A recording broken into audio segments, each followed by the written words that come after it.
All right, welcome everyone. I am Michael Tomano, and this is How to Be a Superhero, the show. And I am author of How to Be a Superhero, the book. And today I have an awesome guest that I'm super excited to have a very special guest to me. And his name is Christian Capitula. And hopefully I said that right. I probably messed it up, but I'm super happy to have you. How do I say it? Capitula. It was really close. It was super close. Capitula.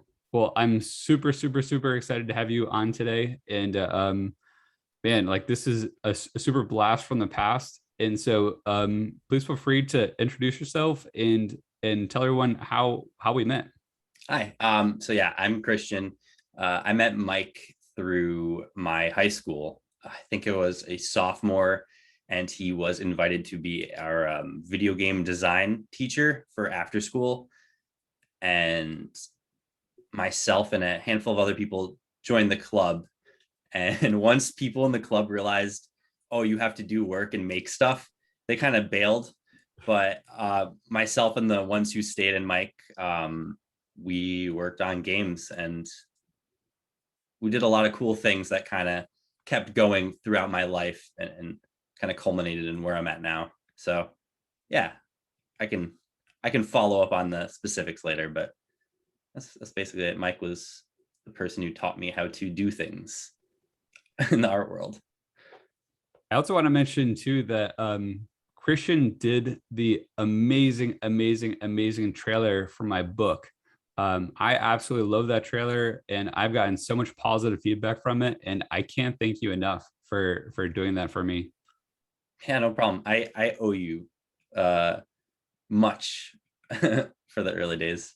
It's so funny you say that, and I've tried to pay you, and you're like, no, I just want to help, and so that's so meaningful to me, and also kind of the fact that things have gone full circle, and that we've been able to stay in contact and stay working together, because I mean you were a pretty young kid, and now you're an adult, and kicking butt, and so it's like it's really cool to be able to maintain that connection, and oftentimes have you actually be my mentor for a lot of things, like website design and for the trailer and everything. So it's really cool how that all works.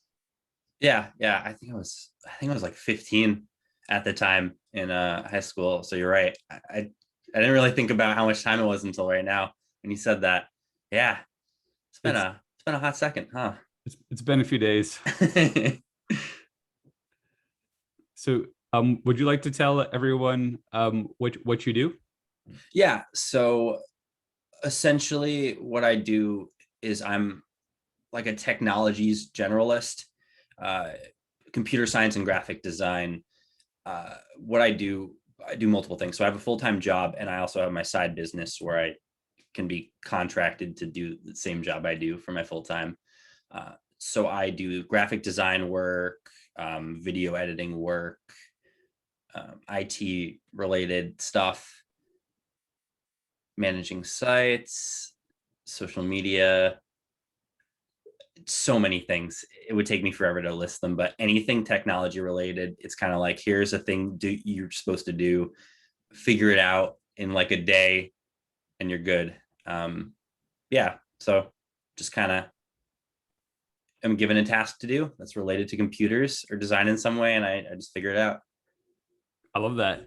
And so that kind of reminds me of what you're talking about with game design, how we had the club, and a bunch of people found out that there's actually work Yeah. involved Yeah. in making a video game, Yeah. and and they dropped out. But for the people that remained, we just had to figure it out, because Yeah. I remember too, we had a lot of issues with um the software not working on the computers, because Oh, I think there was like some kind of like anti malware or something, yeah, whatever. it would delete all files that were added to the computer at the end of the day in the computer lab, like any computer. It was so frustrating. Yeah. I think it was keeping us from loading up too, if I remember correctly. I think it was like making us crash like right when we load. Yeah, it could have been that. It could also been that they were super like under spec and just didn't have even a little bit of functionality to do 3D rendering, but it's been so long, I can't recall the specific reason. It could be either for sure. Well, But it yeah, was that was frustrating.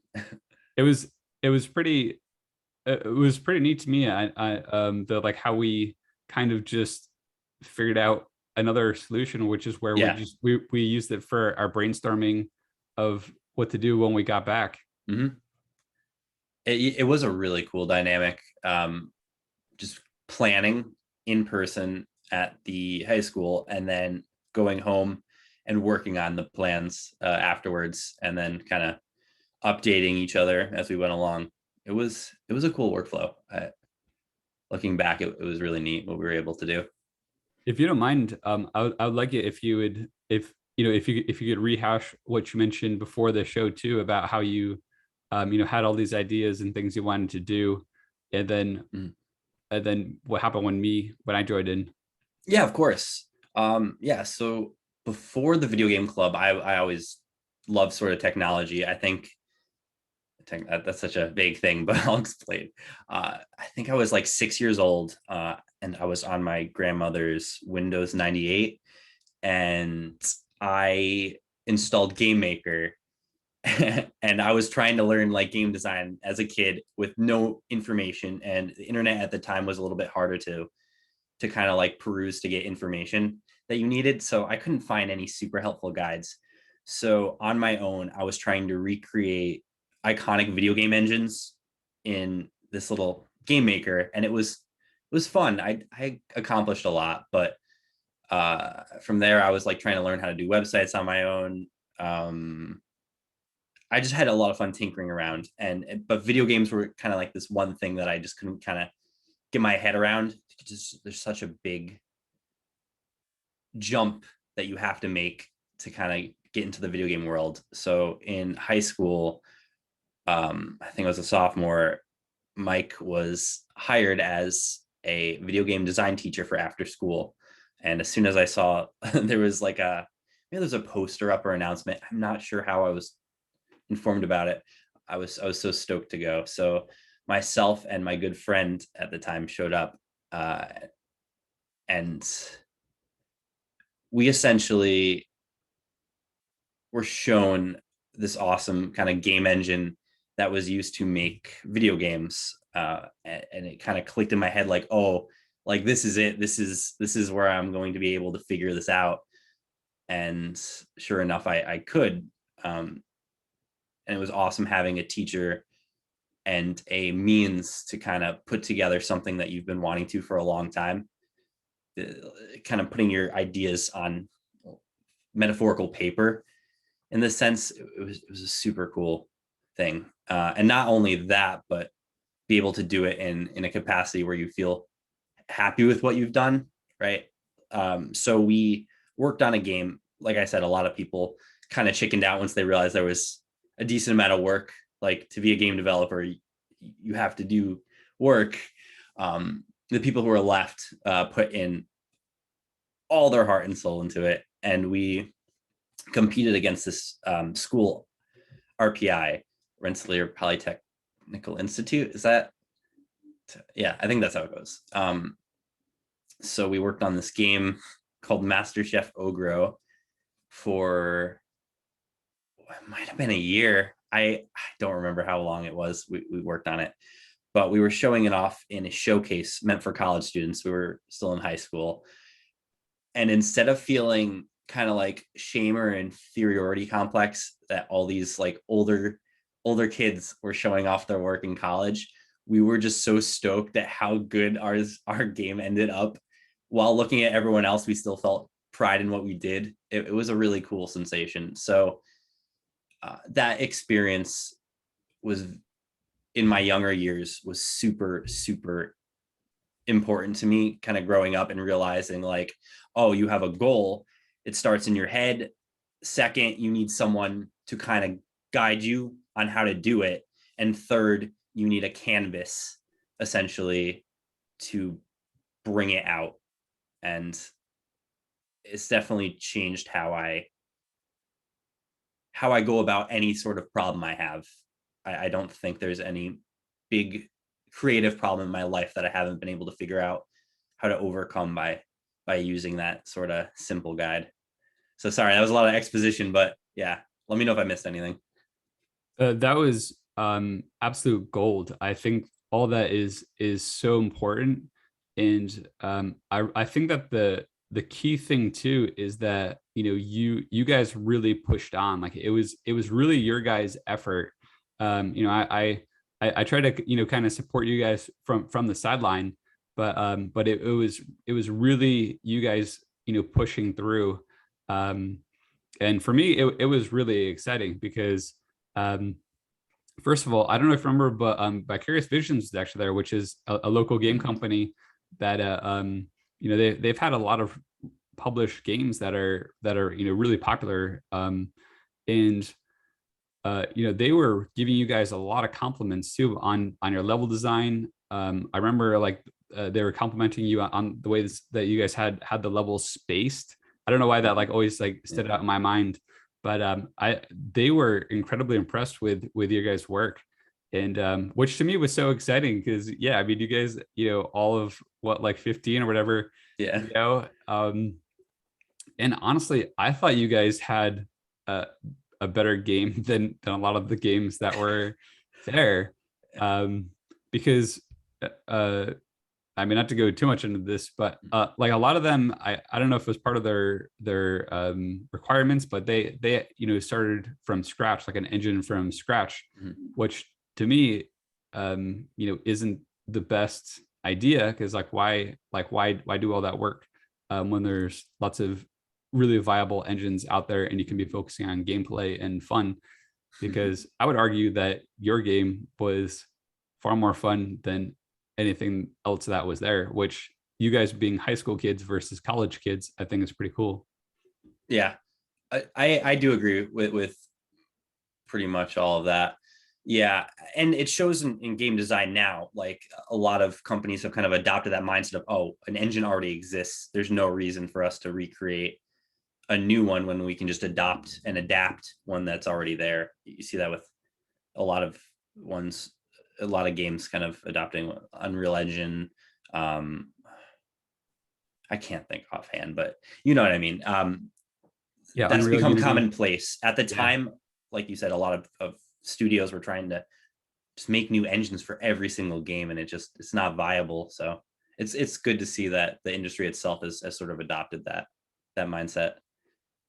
Yeah, for people listening, to even make like a decent game engine usually takes around 3 years Yeah. or whatever of work just to create the engine alone, like not even any of the gameplay or really the game. So it's kind of a lot of work, It's a ton of work. at least. Yeah. So I don't want to get too off into game stuff because I want to focus on you. But I just want to say I would absolutely love to see you one day just like let loose on Unreal, because they're doing so much with video and animation now. Yeah. And just with your skills, like you're so graphically talented. And that reminds me too, I completely forgot. And so just now that you did the animated video of D, and so we're definitely going to put that in the link. But so I created a character, and Christian actually did a video for his 3D animation class in college, of that character, and it's amazing. And by the way, I showed it to my kids, and the kids that I was teaching, and they've all absolutely loved it. Like they went crazy over it. Yeah, D was a cute character, so I enjoyed doing that. That's a whole story. I like the video. I do wish I worked on it a little later in my college time, because for me, as much as I did enjoy doing it, it was, believe it or not, my first animation in my class. So it turned out good. I would have loved to do it maybe just a few months after, when I had just to kind of put together all the pieces that I'd been working on after making it, because it was a blast. I'd love doing kind of 3D animation and design, and part of me wishes I was doing it primarily still now, but I have a lot of time to to kind of jump back into it at any point if the cards align. So I think what you're saying is that there needs to be a part two. Yeah, I have to learn Blender a little bit better than I have. I learned in Maya in college, and once I graduated, they're very pricey. They're not really viable for someone who's not in a company. It's in a company who provides it. I think it's like 1,000 a month or something like that. So Blender's awesome. Learn Blender if you want to learn 3D animation and design. Yeah, it's free. And so what Christian is talking about is Blender and Maya are 3D animation programs. And Maya costs a lot of money, but it's kind of the industry standard. But Blender is free, and they've actually been updating it like crazy. So it seems like it's becoming more and more viable, which is pretty neat. Yeah, for sure. I know they've used it on like a bunch of TV shows and stuff too, so that's pretty cool. Yeah, it's great to see it kind of be in the mainstream, because it's either pay thousands of dollars or have a free piece of software that can do everything the same. It just has slightly different face and workflow. So there's really no reason to not use it, in my eyes at least. Yeah, absolutely. Um, so I really love that story too, and I I think that one of your biggest superpowers for sure is the ability to push through to recognize that there's a problem that needs to get solved, and instead of running away, like maybe some of your fellow classmates, just finding a creative solution around it. Because as I've found, like there's always a creative solution to pretty much everything. I don't know if I've ever not been able to find a creative solution to a problem. Yeah, no, I mean, and that's why I haven't either. You were the one who kind of taught me that sort of thing. I remember we were working on games, for example. If I had a question for you, you'd be like, I've already answered this in the past in our logs. Just review it and get back to me if like it's not making sense then. And I would go back and I'm like, oh, sure enough, the information is there. Like, so just sometimes we kind of just want to lazy out of doing what needs to get done. And just having someone remind you, like, it's not that much extra work. Just do it the right way. That sounds like me just being cranky. Maybe, but it was super. I keep saying super helpful, but it really was. It was very helpful. That sort of mentality, like even in my daily workflow, it's like I have to go back, check 100%, be certain that like something wasn't said or done in the past, and then following up based on that. Just the being thorough, I guess you'd call it. But yeah, sorry, tangent there. But No, I agree. I think this is all really, really important stuff. And it's to me, it's super exciting to hear things from your side, because I only had things from my perspective of, I mean, for me, it was a pretty crazy time. And it was a fairly long drive, and trying to get everything work on the computers and things not working, and sometimes people not showing up that we expected to show up to the club. Mm-hmm. And just trying to just navigate things. And so it's so cool to hear that it was a positive experience for you. And I'm so proud of what you guys created. And it was a lot of fun. I still very much remember the levels. And the game is still on the website, and people have really enjoyed it. So I mean, you both should be really proud, because I think it was mostly you and David. I think it was mainly like Yeah, a two-person team. yeah, primarily. And I don't know his real name, but his username Hiroto was definitely helped a little bit here and there. We got stuck. I don't remember him. Well, I remember there was another boy that showed up. So is that who was? No, Oh, no, oh, no. Horado. Yeah, sorry, I said it wrong. My bad, Gerardo. I don't even know if that's how you even say it, but Yeah. yeah, he's a guy that lived in Australia that helped me with the software, Yeah. develop the software. So yeah, we would send notes to him every so often, just like, we can't figure this out on our own. Do you have any like recommendation? And he just like he was like a wizard. He'd be like, "Yep, just this, do this." Yeah, This is pretty great. the thing with him too is that I mean he was so advanced that he Yeah. would just I mean oftentimes like he went way over my head. And I'm like, no, like you need to explain this in simpler terms. Yeah, he really was incredible at what he did. Yeah, it was so cool to have you guys help actually develop the game engine too. Yeah, yeah. Kind of messing around with it, being active in the community, just yeah, pushing the program itself forward. It was cool. And it was such a great piece of software for like early to intermediate kind of development of games, for sure. I don't think there's anything that I thought came close until like the most recent Unreal. And looking at this sort of terrain editor in it, I'm like, oh wow, I haven't been this excited about like a terrain editor since when I was using Sandbox in high school. Yeah.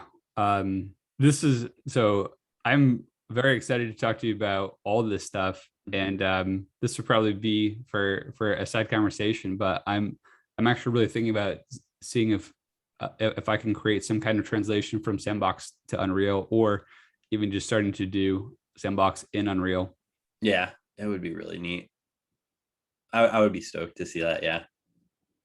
So actually, I really wanted to be the interview to be a lot about you, but I have I have one question for you, and that I think is related.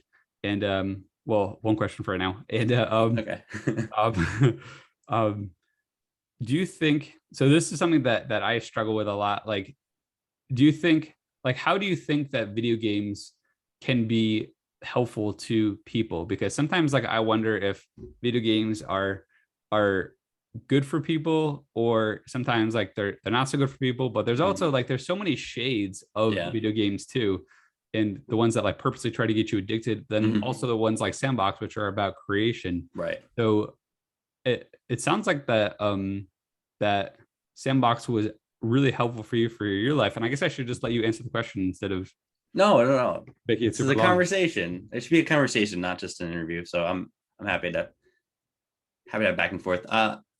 Yeah, it's a good question. I have a very strong affection for video games. They were my first hobby, uh, and my favorite growing up.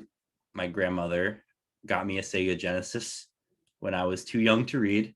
So I started off with Sonic the Hedgehog. It's my first game. And then from there, I was just like, oh, I love video games. Yeah. So I play all the flavors. But like you said, yeah, there is a lot of monetization and kind of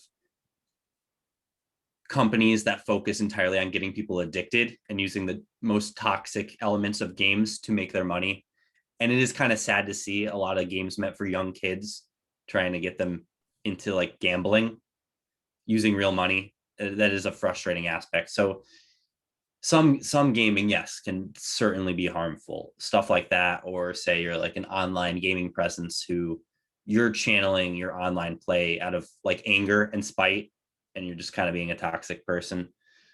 But how I see video games as a whole is just sort of art, a medium for art, expressing yourself, kind of understanding one another. And it's a medium that I think no other medium can really imitate well. There's a reason why like Hollywood movie adaptations of video games are almost always horrible. It's because it's a whole different ballpark. It's so there's games like well, I don't want to just go listing off all the games, but there's genres that are based solely on storytelling. There's genres that are based solely on just the game is fun to play.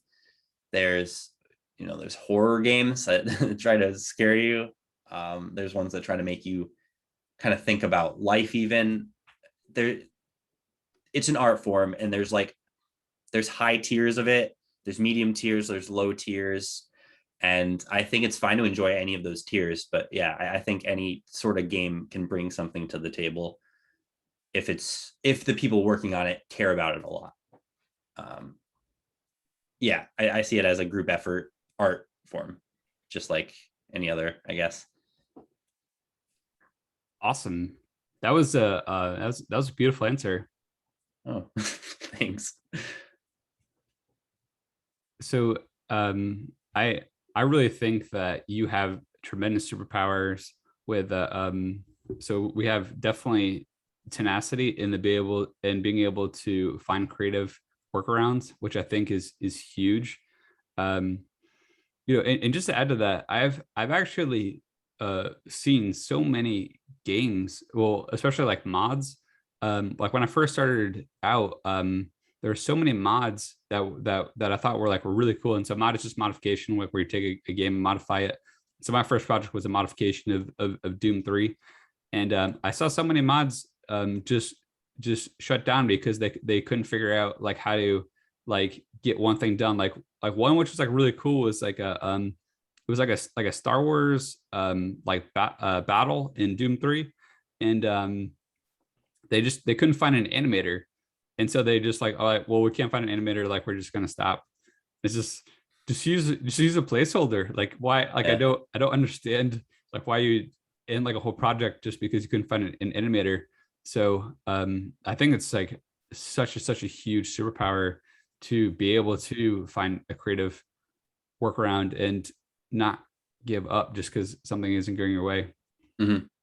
Yeah, it's about seeing the big picture in a lot of ways, because in that instance, right, you can't find an animator, so sure, you can't move forward for a bit, but you could have a roadmap where, okay, I'm going to set aside like this month where I'm going to be looking for an animator, and then our timetable for getting this kind of out there will be this period of time, give or take. Now it's sort of, and instead, they think, okay, this is a little bit too difficult, I think we're gonna stop. And there's no shame in giving up in certain instances if it's really not going to be bringing you a lot of joy. But sometimes it's just sort of a short-sightedness in a situation, right? Yeah, well, I think that's the key thing. Like if it's not going to bring you joy, if you're not enjoying yourself, then and you're not enjoying the project, that I think is the fastest way for the project to be doomed. Yeah. And to go bad. Mm-hmm. Because for me that's always been the most important factor for me, is working on this useful to me? Is it fun to me? Because if I figure that if it is to me, then hopefully it will be for other people. But if I'm not even enjoying it or finding use from it, then it's probably not going to be useful to other people. Yeah, if you don't care about a project you're working on, chances of it turning out really good are kind of slim, unless you're like a true genius.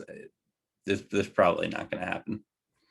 Well, it's so hard though to like create something for other people, Yeah. trying to think about like what they like, because I mean, I'm still working on trying to figure out myself, like how am I going Yeah. to figure out, how am I going to try to figure out like other people?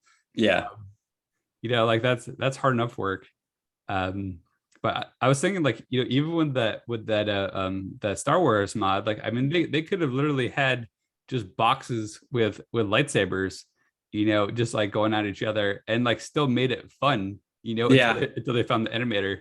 Yeah. Um, No, I agree. It's fun to see games that are actually released like that now too, which just like the protagonist is a square. yeah. Like those exist and they're popular. It's great. So yeah, if they make a game where you have fun, you can cut corners where you have like where you need to. Yeah. That's a pretty funny.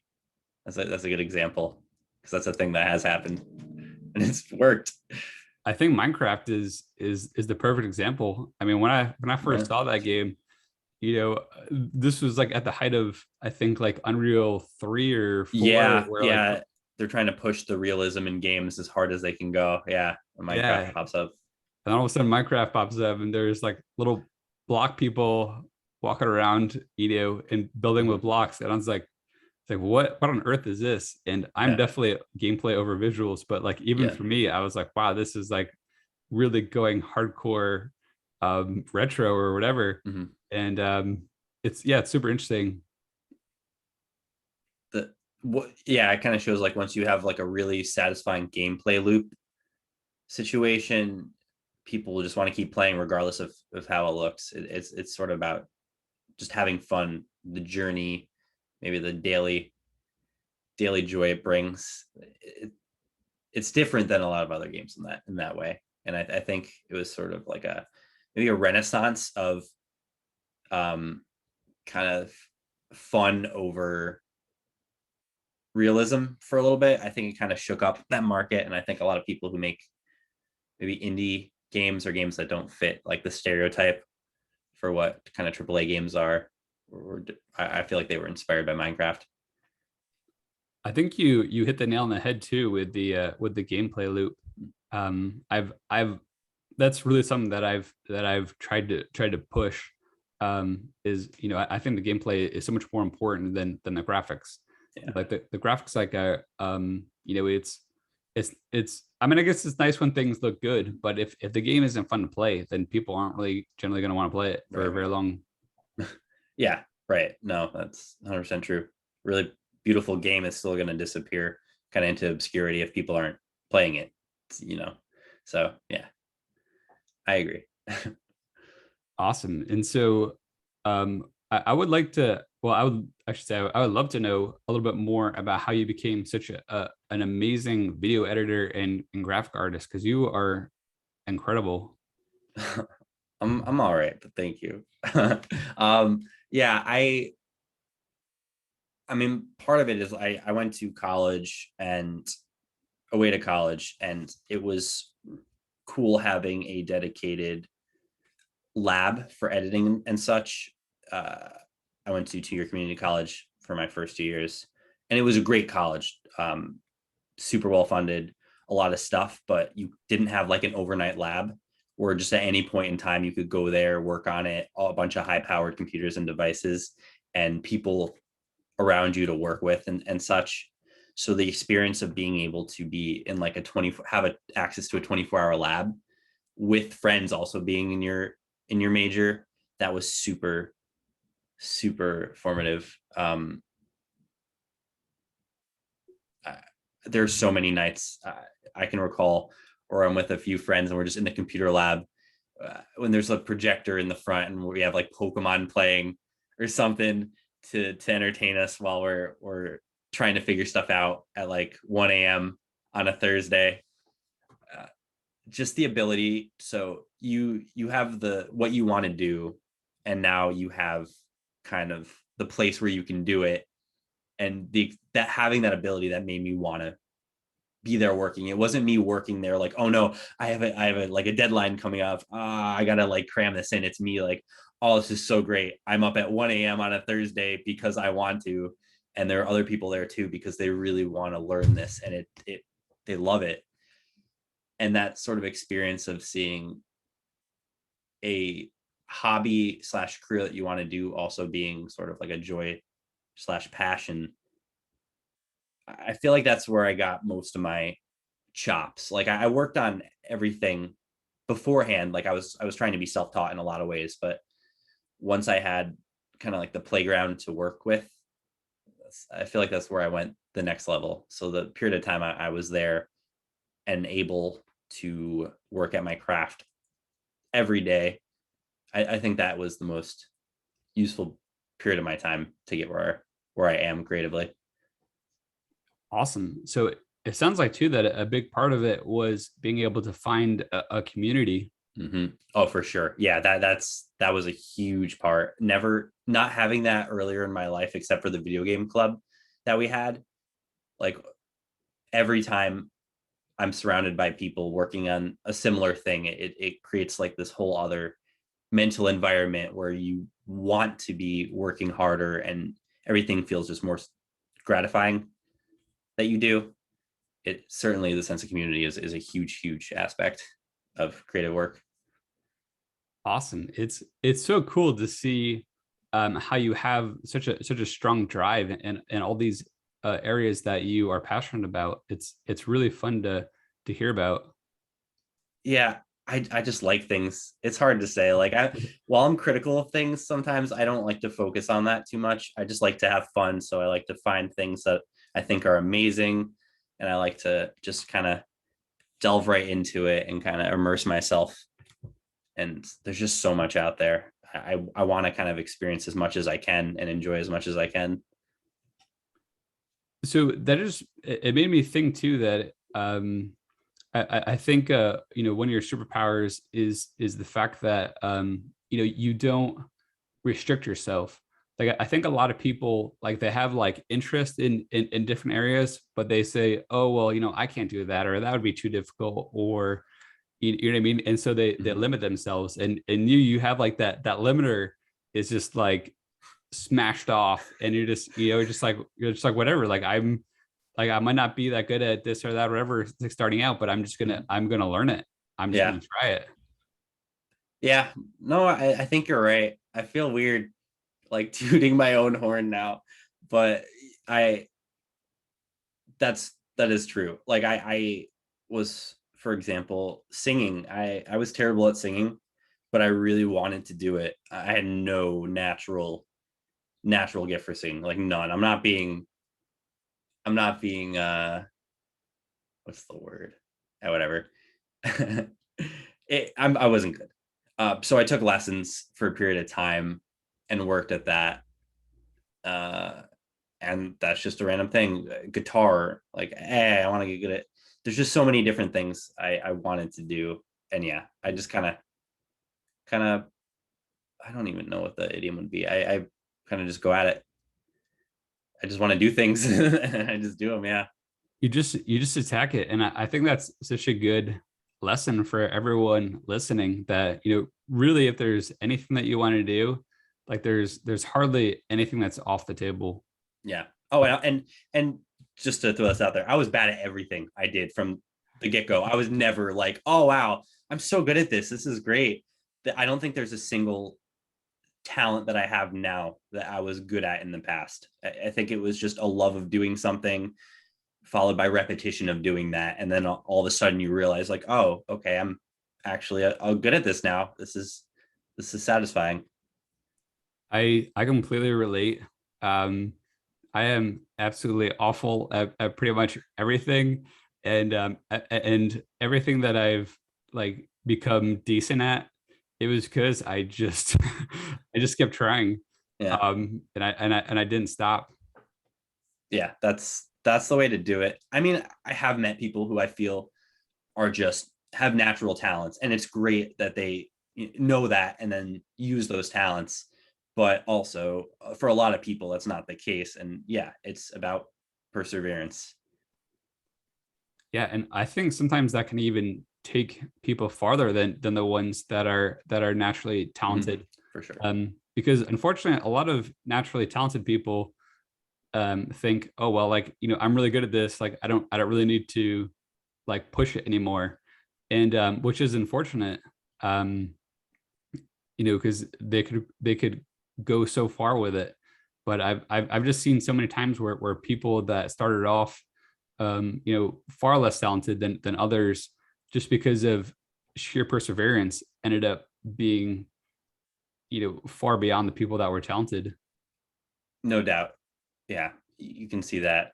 You can. I'm sure a lot of people have noticed at least someone in their life who has kind of succumbed to the complex of being naturally gifted at something and sort of just giving up in a way on it because they feel like there's no real room to improve. It is sad to see. Yeah, it can be kind of a curse in a way. So I guess I'm lucky that I'm not really good at anything. Yeah, I, it's a gift in I got itself. to skip that. Yeah, yeah, yeah.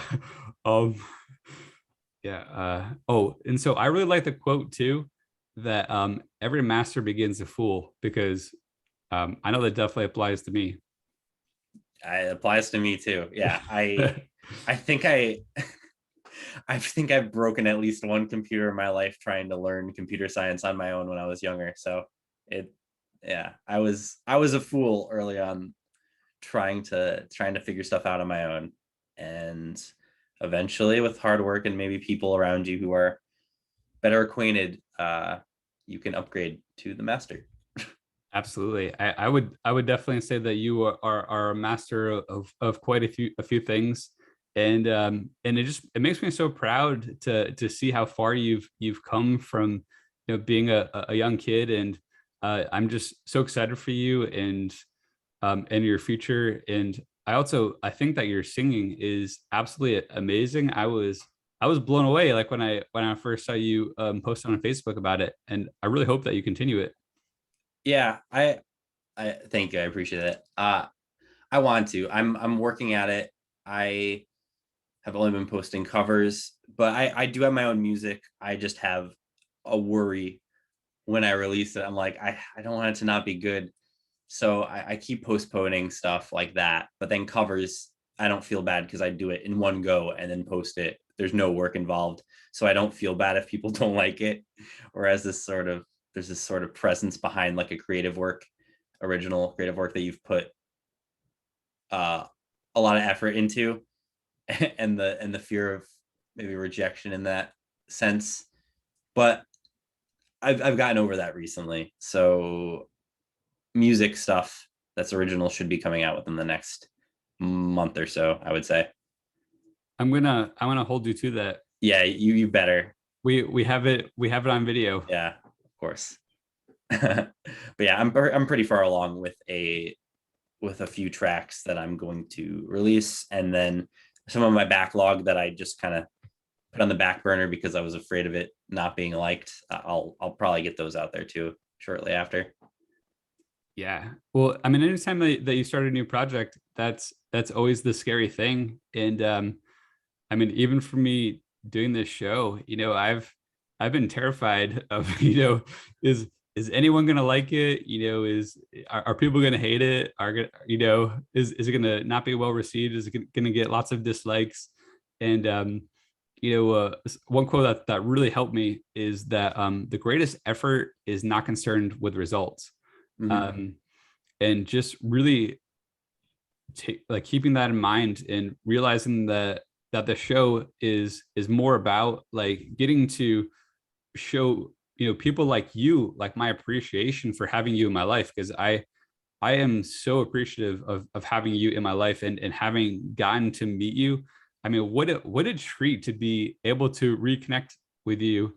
I'm just going to say, a few years down the line, because I don't want to give away how ancient I am. But I mean, this is an absolute treat. And I mean, I mentioned it before, but getting to continue to work with you, as you've entered into adulthood.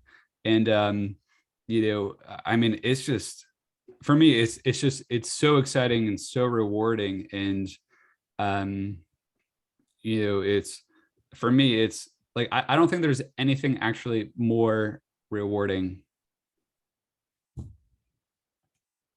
I appreciate that. Yeah, I feel the same way. I think that the people that you keep in your life are kind of indicative of where you are in life at any given point in time.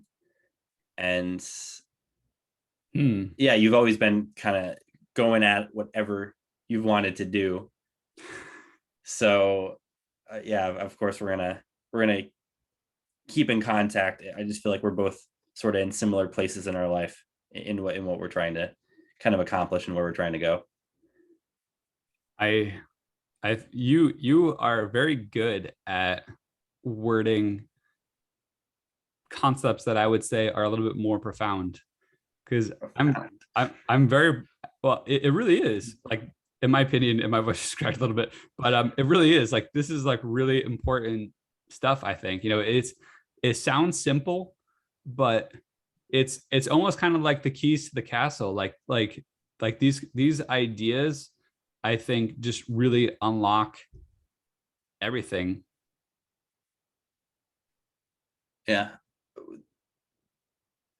I feel like where I am now would be different if I had met or been around with different people at a period of time in my life. It's just kind of wild to see or to think about how the trajectory of your life could change if you've just been in a different spot at a different time. So I am grateful for the connections that I have that have kind of steered me in a place where I feel like I'm better off than I could have been alternatively. But yeah, relationships are key in life. I feel as though I don't want to undersell that. Every achievement I have, I'm not going to say it's solely because of someone else, but someone's praising you, cheering you on, teaching you. There's just so many different roles you can play in someone's life to kind of get them to the next level. So keep that in mind. Like if you're not a teacher to someone, support them. Like that's all you have to do. And that means a lot.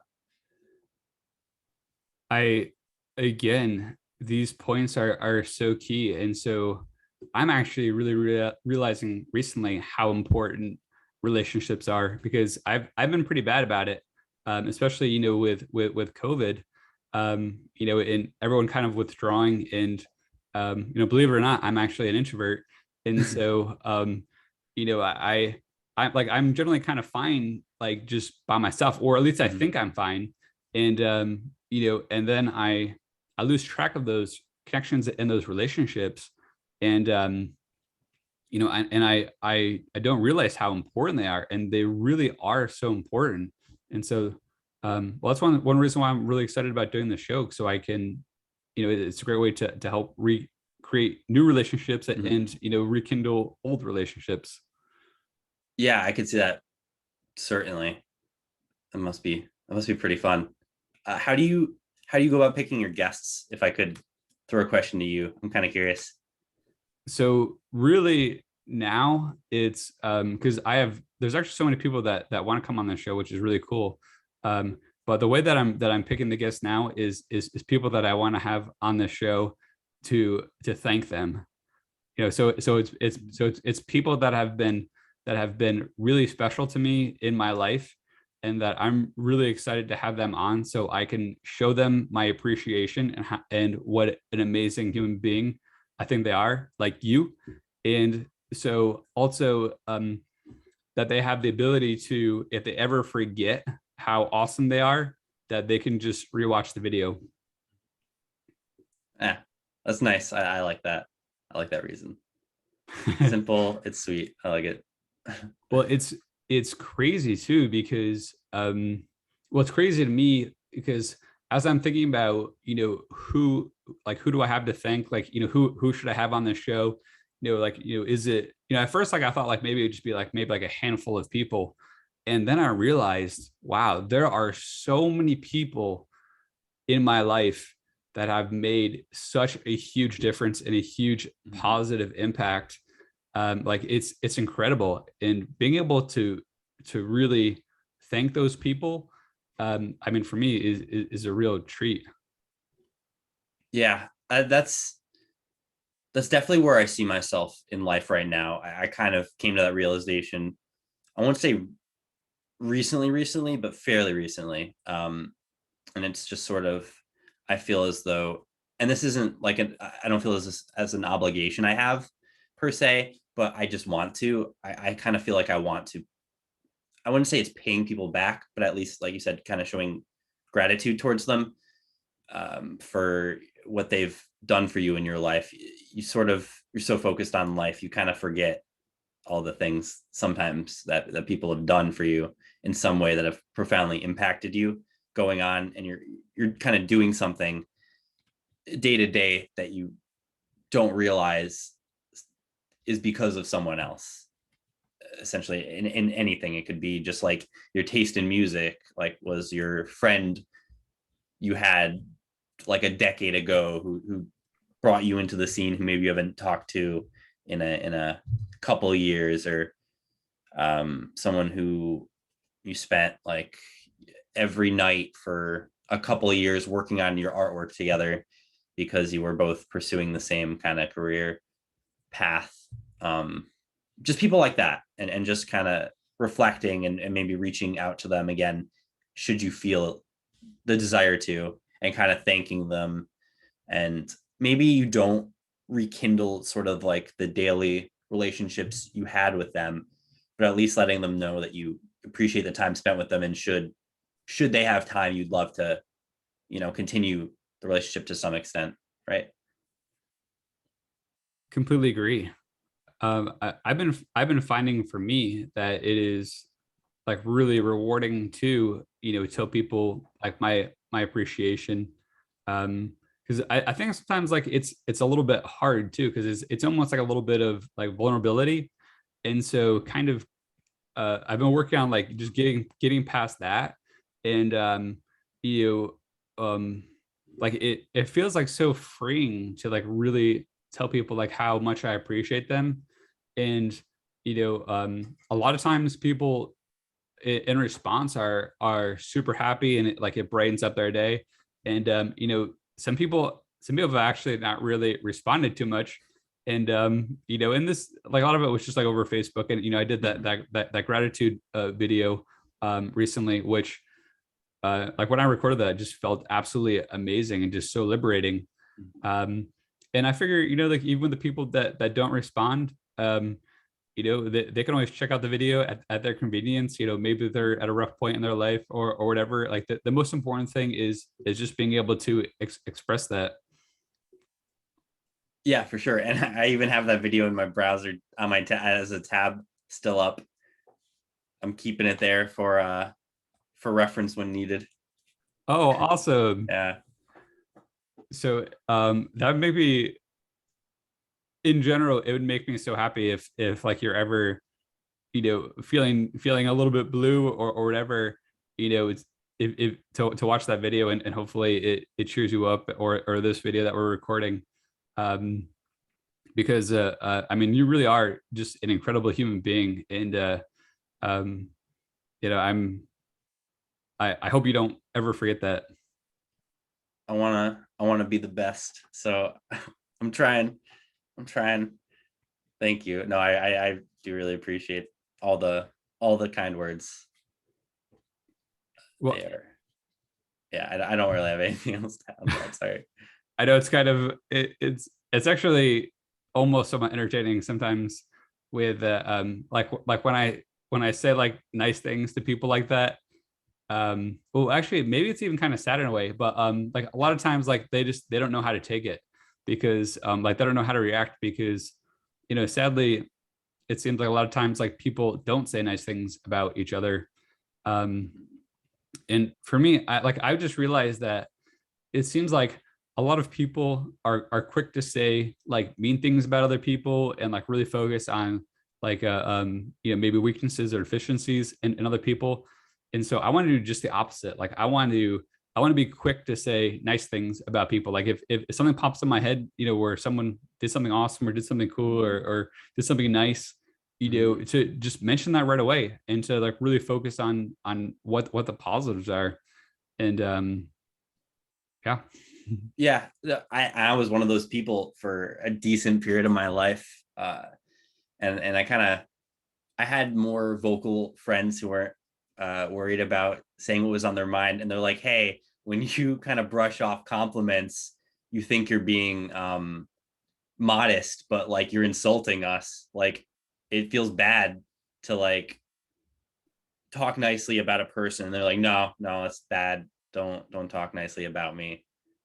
So just the sort of like, hey, when people are saying nice things to you, they they care about you, and they're just trying to emphasize that to you. So it's a skill for some people, and to some people it's just a normal thing to take a compliment. So learn to is my tip there for sure. I am super guilty of that. And to this day, I am very guilty of it. So I better work on that, Yeah. because otherwise I'm a hypocrite. And that to me is like the worst thing. Yeah, I probably only recently got over it. I would say maybe even like 3 years ago. It's pretty recent. I was very much not in love with being complimented on things, because in my mind the things I was being complimented on were works in progress.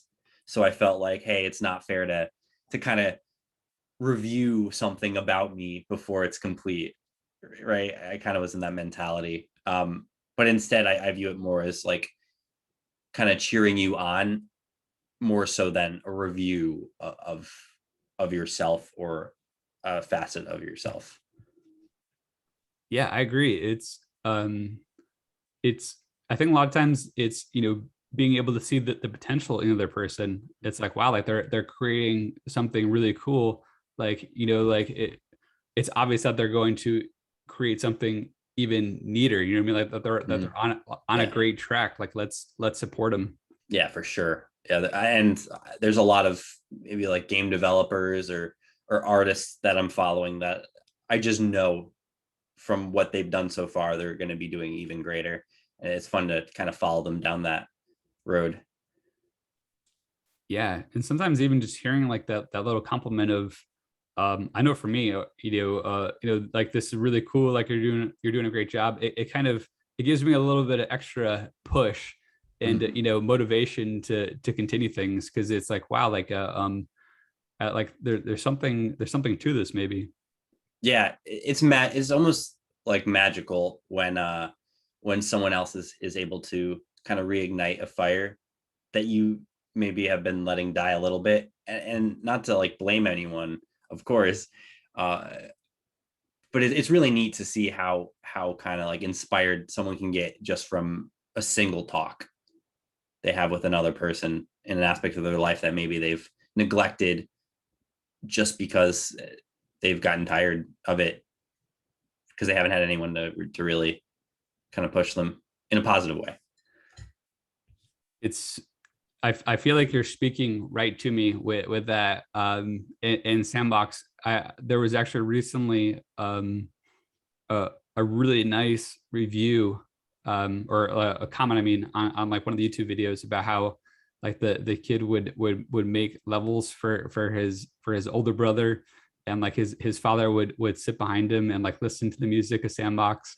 And so I'm just like, oh man, maybe there really was more to this than I realized. um so yeah. I think there was, yeah. I was pretty immersed in the Sandbox community during at least my high school years. So I could see it, the number of people who were in the chats from time to time and the forums and sort of kind of discussing, talking about stuff. And there was a lot of casual people who maybe were just trying to figure it out, but there were a lot of people who were like, "Oh, this is just a fun thing," and this is pre-Minecraft. Yeah, in a way, it kind of feels like Sandbox was like a pre-Minecraft for a lot of young. It wasn't entirely young people, but in my eyes, because I was young at the time, that's who I saw. Um, but yeah, it was just about having fun and creating things, and that's it. So it's Yeah, similar to Minecraft in a lot of ways. Yeah, I would say. I would agree, especially with how it was really people of all ages, and Mhm. it was really cool too. Like when they would come together, when you would have like little kids working with adults, because we'd have like the co-op servers, Right, and right. you know what I mean. I guess it kind of like hit a note for at like a very like base human level. I guess Mhm. that like we're talking about like the need to express art. Yeah, and it was at the time because I would say that video and audio communication wasn't really anywhere near where it is now. You just had a text chat log in a co-op kind of like window at the bottom to kind of get everything done, and still a lot of people are able to work that way just fine. It was pretty neat to It kind of look back on and see the limitations we had and just how we were able to do things. we made a lot work, especially because the engine too, I mean, it had its limitations, but we made it happen. Yeah, there were a lot of neat little workarounds that we did for a lot of things, and I'd say most of them were very successful. Well, also, yeah, I agree. I'm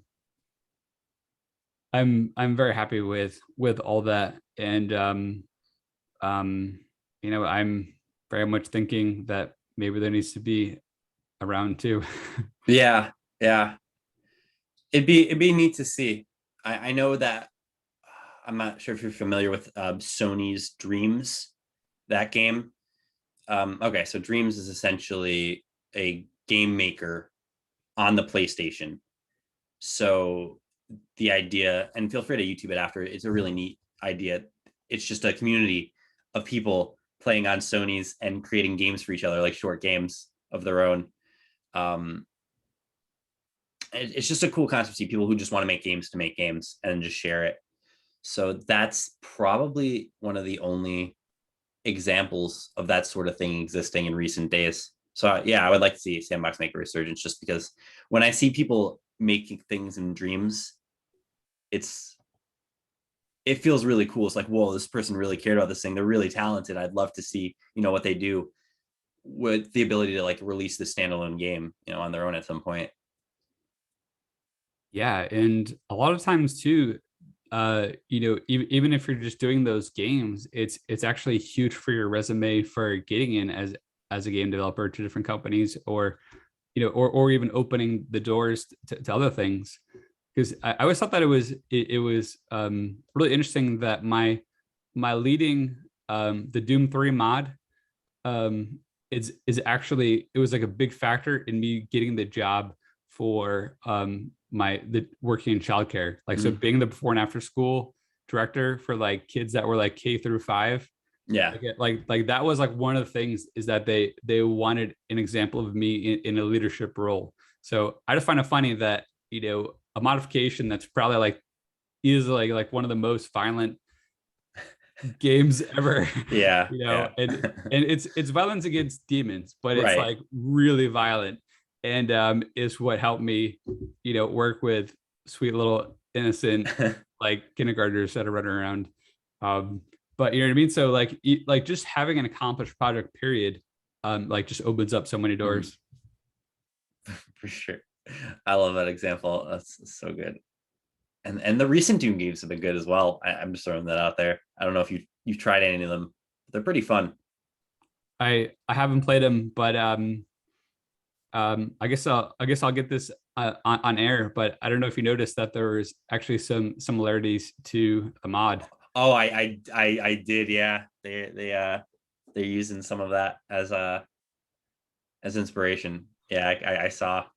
Yeah. I saw you. I think you posted about it, and I checked it. I was like, oh yeah, for sure. They definitely played that mod when they were. I don't know what age they played it at, but yeah, before they made the new games, they definitely got some inspiration there.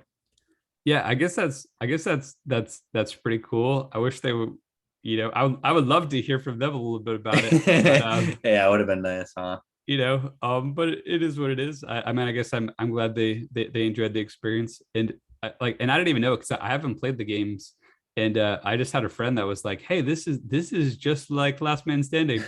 And I was like, huh, let me check it out. I was like, oh, it is. But and actually I heard some people actually give me credit on the YouTube video for well, I should say my team credit on YouTube videos, that we helped kick off the whole zombie defense genre. So I don't know, it's like kind of cool. Yeah, that's pretty neat. Yeah, like you said, all your creative works do mean something in some way, shape, or form. They can be professionally, personally, any sort of which way. It's kind of cool to see the connections that sort of happen with things you've done in the past. Yeah, it's kind of weird when you just create something what you think is going to be fun for yourself, and just how it branches out. Yeah, I feel like there's a lot of maybe games that have that same sort of story. So it's a neat medium. I feel like gaming has that sort of energy more than any other medium that I can think of offhand. Someone messing around, other people having fun, and then a kind of community building around it. Yeah. Yeah, this is great. This is such good food for thought. I'm starting to notice the time, and I don't want to keep you too long. So I just I want to ask you two more questions. Sure. And of course, I got to ask my favorite question, which is, what do you think my superpowers are? Ooh, I think your superpowers, I would say first is bringing the potential out of someone just by being able to observe them and give positive feedback on what you think they do well and give them maybe an idea of how they could be doing, I wouldn't say better, but more to kind of like focus on it. So yeah, I would say encouragement and the ability to bring potential to people. And then I think the second would be kind of like perseverance, and the ability to kind of keep going at it until there is a result. Offhand, that's what I think. I didn't think about it beforehand, so sorry if those are feel underwhelming. It's so I definitely think that it is a superpower of yours to be able to word things in a very uh, practical and easy to understand way. Like I love how you worded that with, is essentially, the idea that, I help people find their superpowers. Like you worded it in such a, like a practical and I love how you worded it. Like it was so simple and clear. You're very good at that. Oh, thank you. I don't really think about it, but I appreciate that. Because well, I guess I noticed it because I'm not. I'll talk around like what I'm trying to say, like quite a bit. And I'm trying to put it in like clear ways, and it's difficult for me. And but you just like right out of the gate, you just like this is it right here, and just explain it so clearly. So I find that fascinating, and so I hope to learn from you, be your Daniel san a little bit, in with that. Yeah, it's not perfect though. My biggest fault when it comes to that is I forget words so easily, just Don't we just on a all? whim. So half of the magic is on the fly trying to replace words because I suddenly can't remember one mid sentence. Well, it's because you have such a wide vocabulary that when you're trying to find one word out of a lot, like if your vocabulary was very simple, then it would be very easy to find the right word. That's So probably true. so Yeah. it's just a testament to how much you've learned. Yeah, that's true. And kind of funny. I read a lot, so there's a lot of words I've never heard people say out loud. So I've been saying them wrong in my head for my entire life. And the person I live with corrects me. They're like, "What word are you saying? What are you trying to say?" They're like, "Oh, you meant this word. That's not how you say it." But yeah, lots of words. Sorry. That's that's happened to me so much, and it's actually the same for your last name, because I mean I've seen your last name for I don't even know how many years now, and but I don't think I'd ever heard it actually out loud. It was like always Christian, Yeah. or your alter ego of Sonic, and Yeah. Right. Oh, that was my username my entire youth. That's so funny. well, it's so cool though to be able to hear the origin of that, with what it was like your grandma giving you the Yeah. game as a little kid. Yeah. My first game and my first game console. No idea why she did it, but I'm grateful. It set me Yeah, down the path of being enamored by video games. go grandma. Okay, and so last question. And that is, do you have any tips for our budding superheroes? Of course. Um, I would say the simplest kind of lesson I can impart is that everyone is sort of going through the same things that you are. And I think a lot of people don't realize kind of the baggage that everyone's sort of carrying in trying to achieve their dreams, because what we kind of show on social media are the victories and not every night we stayed up working on something, etc., or the failures during the process. So a lot of people kind of get down on themselves thinking like I'm worse than everyone else because I'm not doing what everyone else is doing. And I think just coming to terms with the fact that everyone is kind of going through it during the creative process in any part of their life, and to just realize that you're not alone. So while you're working on things, have the courage to kind of talk with other people on maybe the difficulties of a specific thing you're working on that they had to get over to kind of achieve the victory. So it would just be to realize that the people making art are humans and all have the same problems as you, and just don't put anyone too high on a pedestal in the process, because I'm sure they had a lot of failures before they had a lot of victories. And I would say that's about it. Yeah. I think that's such an important lesson, and it reminds me of a Marcus Aurelius quote about how, if essentially the idea is that if someone else is able to accomplish something, then generally you are as well. So really, pretty much like just about anything else that someone else is doing, that you can probably do it. Yeah. Yeah, exactly. You did the thing that you said I was good at. You were able to condense that into, you picked a quote that matched it and used it.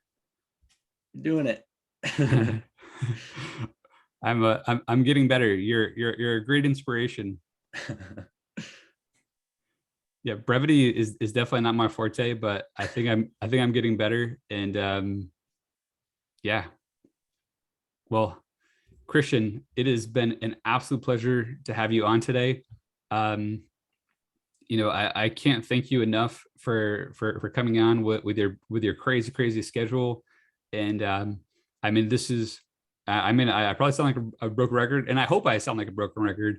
That it is just such an honor to have you in my life and to be able to show you my appreciation. Um, I feel like my life is so much better having known you, having known the other kids at the Game Design Club, and having all that experience and getting to see your progress and life. Just it's really just such a source of pure joy for me. So thank you so much for being an awesome human being, and for staying in my life. Yeah, of course. And as I've said in this podcast episode, you have been a very positive inspiration in my life as well. So I'm glad to be here today. Awesome. Well, thank you so much. And thank you, audience, so much for tuning in today. I hope you have a great day and a great every day, and see you on the next episode. Take care.